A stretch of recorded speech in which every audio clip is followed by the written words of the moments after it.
যেটা আমরা আসছি এটা আমরা আমাদের জনজাতি ত্রিপুরাসাদের জন্য আমরা যে ডিমান্ড আমাদের ওষুধের এটা আমরা ভবিষ্যতে থাকবো ওই ওষুধের না ভবিষ্যতের যে ডিমান্ডটা করছে তাদের সাপোর্ট করে আমরা আসছি।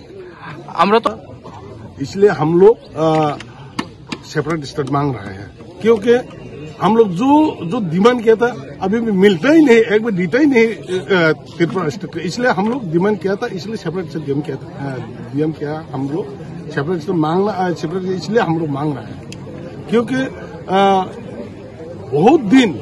बहुत दिन আমরা আন্দোলন করে আসছে।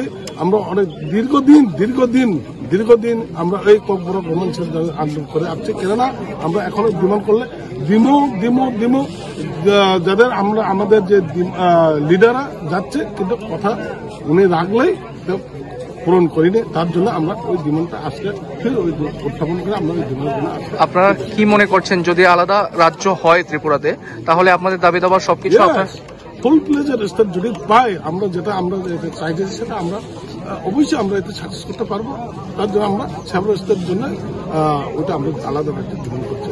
ঠিক এখন দীর্ঘদিন আন্দোলন করার পরে এখন আমরা কিছু পাইনি, তাতে আপনাদের জানেন অনেকদিন আমরা মিডিয়ার মাধ্যমে আমরা দেখতে পাচ্ছি যে এটা অনেক বছরের লং পেন্ডিং যেটা ডিমান্ড করছে তা আমরা এখনো পাইনি। তার জন্য আজকে কি হয় দেখা যাক। আমরা আমাদের ওষুধের অর্গানাইজেশন ভারত কলেজের প্রত্যেকটা এরিয়াতে আমরা ডিমান্ড প্রোটেস্ট করছে, তার কি আলোচনা হয় কি বার্তা রাজ্য সরকারের পক্ষ থেকে, তার জন্য আমরা ওটা এখন আমরা প্ল্যানে যারা এসে লিড করছে ওনার সঙ্গে অ্যাডজাস্ট করে ওইটা মেন ডিমান্ডটা তারাই মেন ডিমান্ডের আমরা। এখন পর্যন্ত সকাল থেকে তো অবরোধ চলছে, রাজ্য সরকারের তরফ থেকে আপনাদের কাছে কোনো রকমের যোগাযোগ বা কোনো রকমের বার্তা কি পৌঁছেছে? না ডিমান্ড করছি আজকে প্রোটেস্টের যে প্রোটেস্ট ডাকছি টিএসএফ ওইটা টিএসএফ জানে, টিএসএফ সব আমরা টিএসএফ সেন্ট্রাল কমিটির মাধ্যমে আমরা এটা জানতে পারবো ওনার সঙ্গে কি আলোচনা হচ্ছে, রাজ্য সরকার কি বার্তা হচ্ছে তার টিএসএফই জানে, সব কিছু এটা টিএসএফ সাকসেস করবে। কিন্তু এখন কিন্তু আমরা টিএসএফকে সঙ্গে আমাদের ওনাকে সাপোর্ট করার জন্য আমরা এখানে আসছি।